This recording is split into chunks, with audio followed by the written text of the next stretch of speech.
Esse aqui é um documento padrão, tá? Da escola, pra você anotar. Deixa eu ver aqui onde você anotar. Oi, tia Ana, tudo bem? Olá, como vai? E o Pedrinho, curtindo muitas férias? Já tá doido pra voltar. Fala de você o tempo todo. Diz que suas aulas são as melhores, divertidíssimas. Até chorou quando eu disse que você não ia ser mais a professora dele. Ah, isso é natural. Mas ele também vai amar a tia Rosa. Desculpa, assina aqui e aqui. Só um minutinho que eu já lhe atendo, tá? Fique à vontade, eu só vim fazer a matrícula do meu outro filho. Muito obrigada, seja bem-vindo à nossa escola. Se você quiser conhecer a sala, segue no corredor, primeira porta à esquerda, tá? Tá. Só não repara no mural que eu ainda não tive tempo de terminar, tá bom? Obrigada. Nada. Qual a idade do irmãozinho?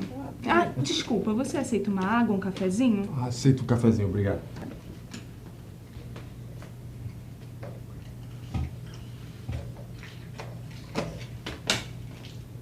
Ai, desculpa, só um instantinho.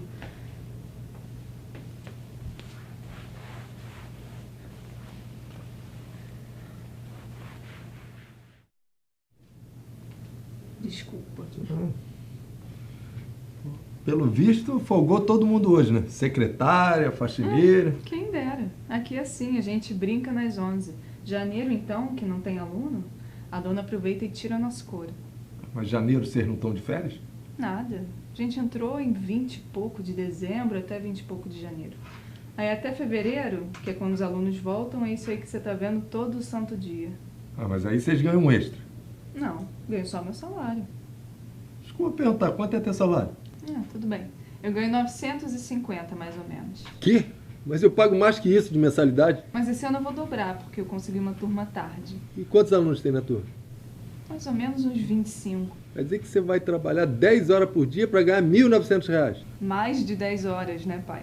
Porque quando eu chego em casa eu tenho que corrigir trabalho, preparar a aula. Você é professora, secretária, atendente, faxineira, serve o café com esse salário. Pô, abrir escola particular é um bom negócio, hein?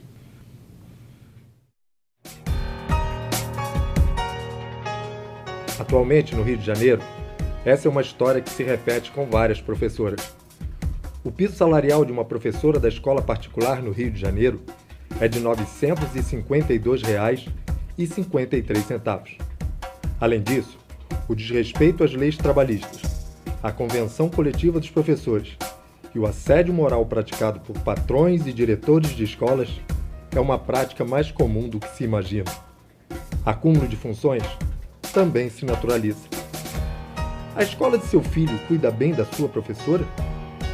Se queremos que cuidem bem de nossas crianças, temos que cuidar bem de quem cuida delas.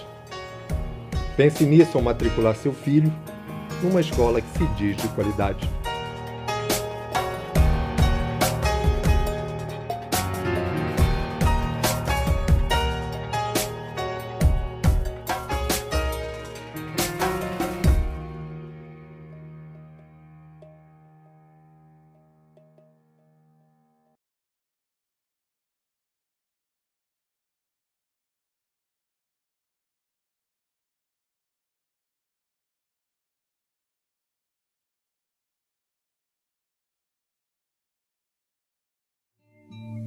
Não basta saber ler mecanicamente, Eva viu a uva.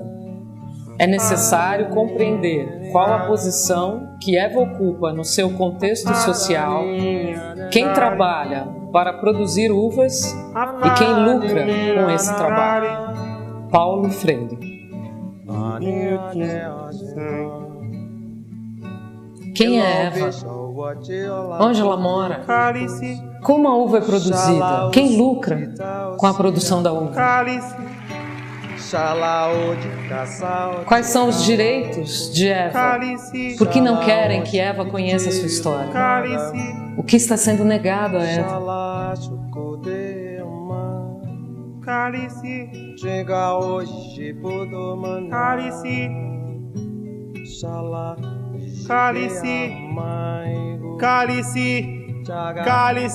Cálice, Pai, afasta de mim esse cálice.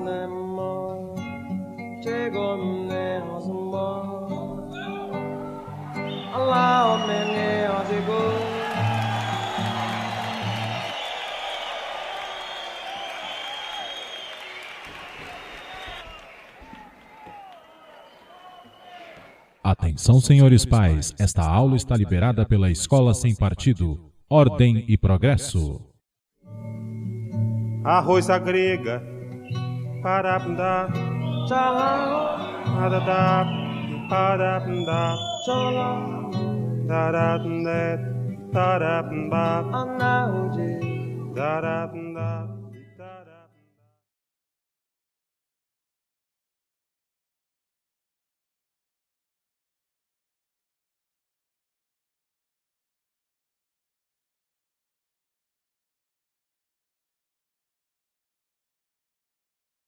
A escola é o espaço mais democrático da sociedade.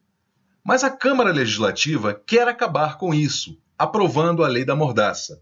A deputada distrital Sandra Farage foi quem apresentou o projeto, que agora foi trocado por um projeto substitutivo, apresentado pelo deputado Rafael Prudente. O substitutivo já conta com 9 deputados apoiando. Essa lei pretende acabar com a liberdade de ensinar e com o direito de aprender, que são garantidos na Constituição Federal, criminalizando as ações do professor e da professora no exercício do magistério. Veja algumas situações em que, segundo os artigos 2º e 3º, os professores podem ser punidos. Os professores de ciência e biologia não poderiam trabalhar, por exemplo, a teoria da evolução de Charles Darwin, que nunca foi aceita pela maioria das religiões. Os professores de História, Geografia, Filosofia, Português, Sociologia e Artes podem ter partes de seus conteúdos didáticos censurados por conterem aspectos que venham a divergir das convicções morais dos pais. Por isso seria um risco falar do Holocausto, da ditadura militar no Brasil, da fome no mundo, e até mesmo algumas obras teriam que ser abolidas da escola, como Capitães da Areia, de Jorge Amado, como Crime do Padre Amaro, de Eça de Queiroz, como o quadro Guernica, de Pablo Picasso, e até algumas poesias de Carlos Drummond de Andrade. Agora, pense bem, você acha que é correto impedir que os estudantes tenham acesso aos conhecimentos e obras artísticas? Você acha que o Brasil deve voltar à época da censura, quando determinavam o que podia ou não ser estudado? E tem mais, hein?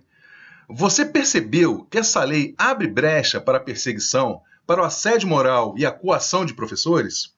Tudo isso para nos manter sob ameaça permanente. O artigo 3º proíbe os professores e professoras de convidar os estudantes para manifestações, atos públicos e passeatas. Ou seja, com a aprovação dessa lei, teremos de aceitar calados os ataques aos nossos direitos e o desmonte da educação pública. Seremos impedidos de reclamar, de nos mobilizarmos com os estudantes para denunciar as precariedades da escola. E não se engane, professor e professora, essa lei é uma ameaça para toda a categoria, independentemente do seu credo, raça, cor, sexo e opinião política. Todos poderão ser perseguidos e criminalizados. Diga não à Lei da Mordaça. Sindicato dos Professores no Distrito Federal.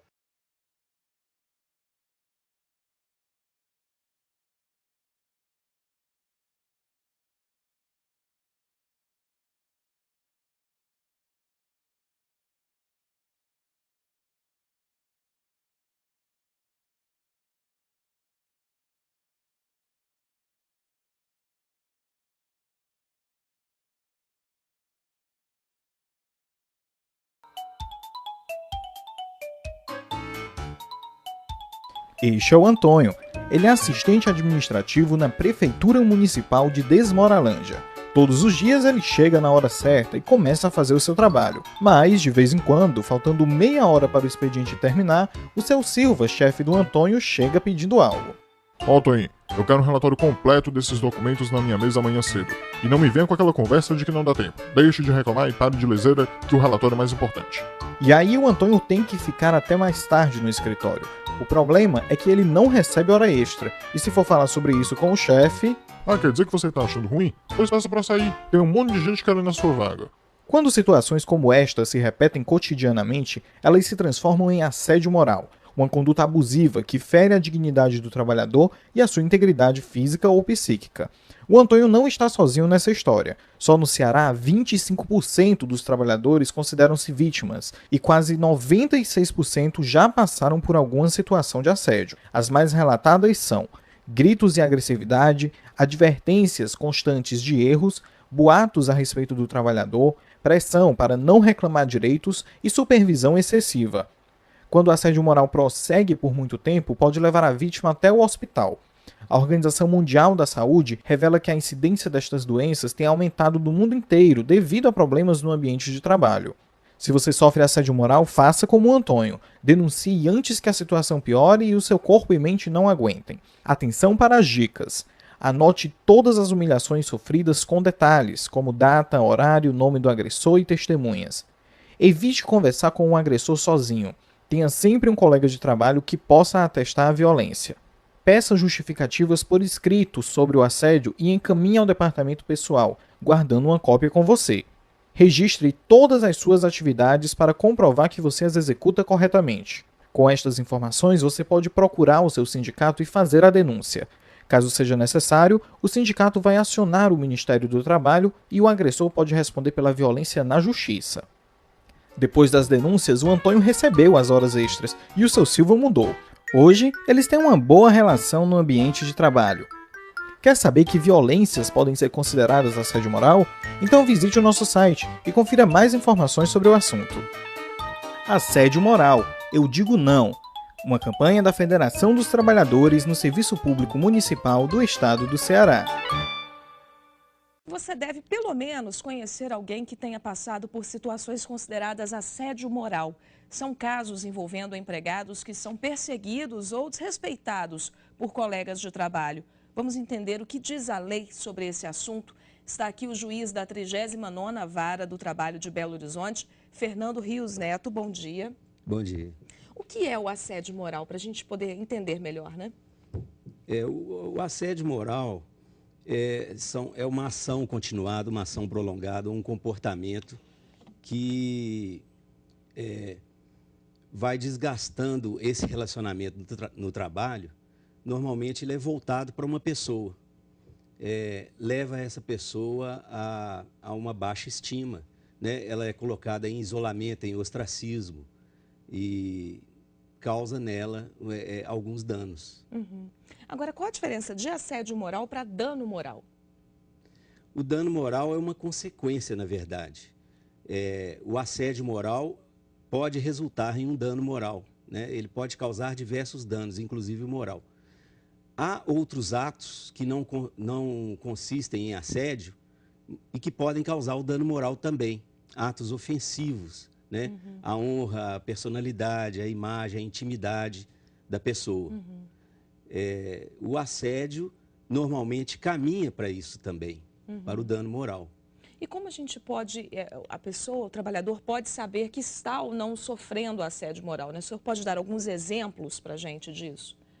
Sim, o assédio moral, ele se caracteriza por atitudes, atos reiterados de perseguição, de humilhação, de isolamento de uma determinada pessoa, voltada para uma determinada pessoa. Ele pode ser praticado por um superior hierárquico sobre o subordinado, que é o que a gente chama de descendente, por um grupo para com o superior, né, para a sua chefia, que seria, aliás, o anterior é o descendente, esse é o ascendente. Sim. E o horizontal, que são um grupo de colegas de trabalho contra apenas um daquele grupo para isolá-lo do grupo. E pode acontecer também de um grupo inteiro sofrer o assédio do chefe, por exemplo? Não. A ação, quando ela é dirigida a todos, ela escapa do assédio. O assédio normalmente é voltado para uma determinada pessoa. Para uma pessoa só. Isso. E aí, quando essa pessoa hostilidades contra essa pessoa. Quando essa pessoa acredita que sofre esse assédio moral, o que ela deve fazer? O mais importante é a ação preventiva, né? A pessoa deve buscar uma proteção, deve buscar que cessem essas circunstâncias, esses atos, Então, ela deve buscar um apoio dentro da própria empresa, assistência psicológica, né, e jurídica. Por exemplo, pode buscar a ajuda do sindicato, né? A empresa, quando tem uma assistência, às vezes, na área de recursos humanos, né? Uma assistência psicológica ou até assistência médica dentro da própria empresa ou fora da empresa. Muitas pessoas trabalham, não têm essas condições, infelizmente, dentro da empresa, e muitas pessoas também aceitam porque precisam do trabalho, têm medo, acabam aceitando essa condição. Como elas podem reagir, passado esse momento, depois que saem da empresa, né? Como elas podem provar que houve o assédio moral? Se houve o assédio e ele chegou a causar danos a essa pessoa, e já numa situação de irreversibilidade, ela aí, como último remédio, busca a justiça, né? Lá na Justiça do Trabalho tem ocorrido um maior número de casos nesse sentido, né? Pessoas que já entraram numa situação de danos reais e que, às vezes, já perderam o emprego e, então, ingressam na justiça buscando a indenização. Aí, sim, a indenização vai ser a reparação por esses danos que ela já experimentou. Mas a pessoa precisa reunir provas e de que tipo seriam? Tem que reunir provas porque é até uma questão que também é muito difícil, né? É a prova disso. Normalmente a prova testemunhal é a mais abalizada e a mais fácil de ser obtida. Mas até isso para o ex-empregado é complicado, porque bem difícil, né? Ele tem que buscar ex-empregados como ele, mas consegue. E também ele pode buscar esses registros, né?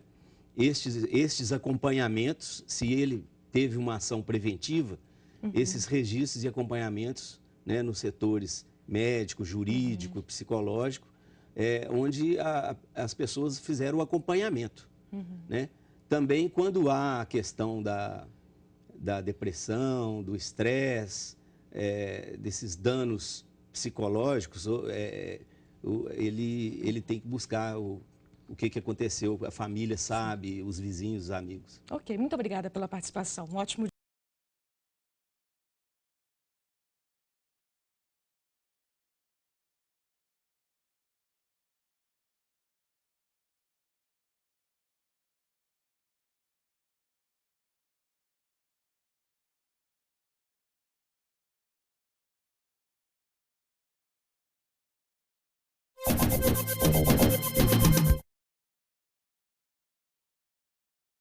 Você se sente cansado só de começar a ouvir esse texto? É só cansaço ou esgotamento? A síndrome do esgotamento profissional é um distúrbio psíquico que mantém a pessoa em um estado de tensão emocional e estresse crônico. O trabalho invadiu toda a sua vida pessoal, social e emocional. Os sinais de alerta são insônia, fadiga crônica, irritabilidade, enxaquecas, dores nas costas, perda de memória, depressão, ansiedade e ataques de pânico. Tentar aliviar os sintomas consumindo álcool, tranquilizantes ou fumando pode levar ao vício. A síndrome acontece principalmente em pessoas com trabalhos que exigem contato constante, como no ensino e na medicina, mas pode acontecer a qualquer profissional. Gritar com seus colegas de trabalho ou jogar seu computador pela janela pode parecer terapêutico, mas é melhor parar de trabalhar e procurar um médico. Profissionais de saúde recomendam: defina seus limites e prioridades, divida seu trabalho e converse com seus colegas. E tire uma licença antes de explodir.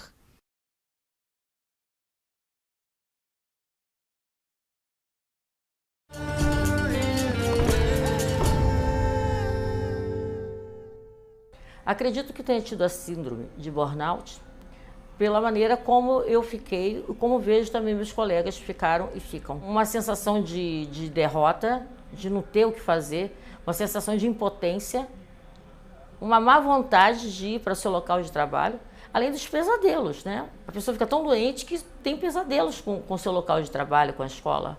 Às vezes a gente nem percebe que está tão mal, nem percebe que ir para o trabalho signifique ir para um lugar ruim. O corpo não suporta tamanha pressão mental, psicológica. E Fisicamente, um cansaço. Maria diz não querer se expor porque professores com histórico da síndrome tendem a sofrer preconceitos dos próprios colegas, que ignoram o problema. Ela foi afastada das salas de aula e tomou medicamentos controlados por 2 anos. Quando sentiu vontade de retornar, foi impedida de seguir na profissão que exerceu por 21 anos. O médico disse a mim que se eu retornasse à escola, em 2, 3 meses eu estaria de volta à biometria, porque a escola, palavras de um médico psiquiatra da biometria da Prefeitura do Rio, que em 2 a 3 meses eu estaria de volta doente, porque a escola era um ambiente doentio. Então eles sabem disso, mas não falam claramente sobre isso. Levei algum tempo meio chocada com a questão da aposentadoria, a questão de ser considerada aposentadoria por invalidez. Como assim? O tratamento ele ainda é extremamente precário, porque a síndrome ainda é desconhecida da maioria dos profissionais da saúde. É preciso procurar tratamento, sim, não é um processo simples. As saídas, elas são complexas. Por que é difícil? Às vezes o médico recomenda, vai dar uma caminhada na praia, vai para recuperar.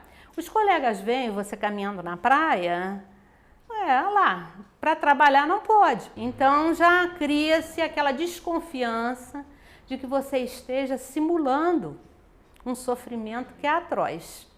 Hilda Levato pesquisou a incidência do transtorno entre professores de instituições públicas e privadas. Chegou à conclusão de que fatores como violência, infraestrutura, jornada de trabalho e salário não são determinantes para o diagnóstico. O que está provocando isso? Em grande parte, é a impotência deles sobre o próprio agir, porque são escolas que determinam o que em cada dia deve ser dito, estabelecem metas quantitativas para um trabalho que é para ser vivido ali criado. Então eu comparei essas escolas e em algumas a gente encontrava professores aborrecidos com isso ou com aquilo, mas lutando juntos, não estavam adoecendo. Em outras escolas, às vezes com muito mais condições, os professores estavam desinteressados. O Sindicato dos Professores do município do Rio de Janeiro registrou os primeiros afastamentos e demissões por conta desse estresse crônico há 10 anos. Lançou uma cartilha para esclarecer os profissionais. Na escola privada, você tem uma participação dos responsáveis de uma maneira muito negativa, porque não é uma participação de cooperação com o desenvolvimento escolar do aluno, e sim uma participação de cobrança. Eu pago, eu exijo que meu filho passe de ano. Então, esta cobrança, ela se estende não só por parte dos pais, como se estende muitas vezes nas escolas por parte das coordenações, por parte das direções. Infelizmente, não existe política pública com relação aos profissionais de educação que adoecem hoje, e isso é um número cada vez maior, porque são salas superlotadas, jornada de trabalho excessiva, salários baixíssimos, porque obrigam esse profissional a trabalhar 60 horas por semana. Nossa profissão é uma profissão de relacionamento. E quando você não está disposto a isso por N motivos, realmente a qualidade da educação, ela com certeza ela vai cair e ela tende a ficar num nível bastante insatisfatório. O senhor diria que há um sinal amarelo para isso hoje na educação brasileira? Eu diria que é um sinal já vermelho. Acho que a sociedade ainda não parou para entender que quando a saúde do professor está ameaçada, é a educação que está comprometida.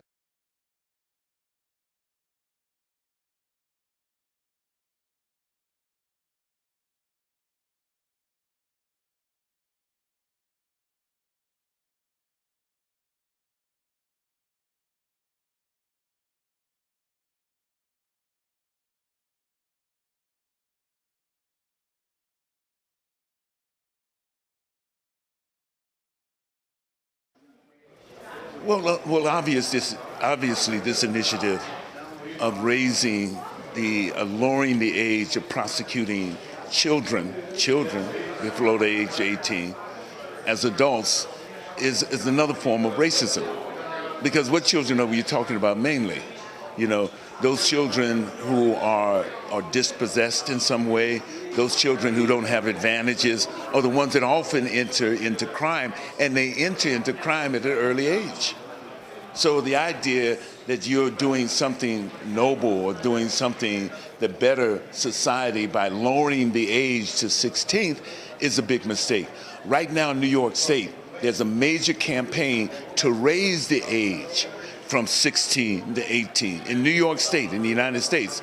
So a civilized country, and that's what I'm saying, a civilized country should not be prosecuting children as adults. It's as simple as that.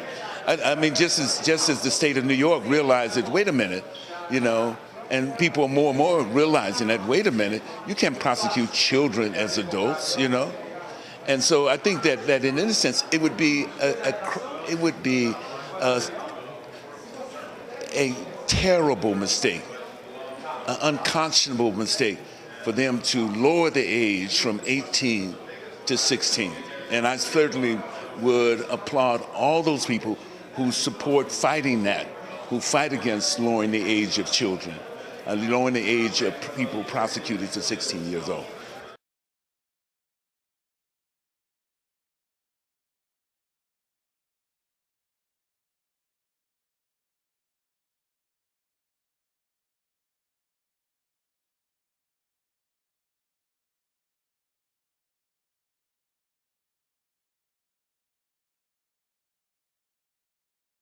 Querem que você pague a conta da crise.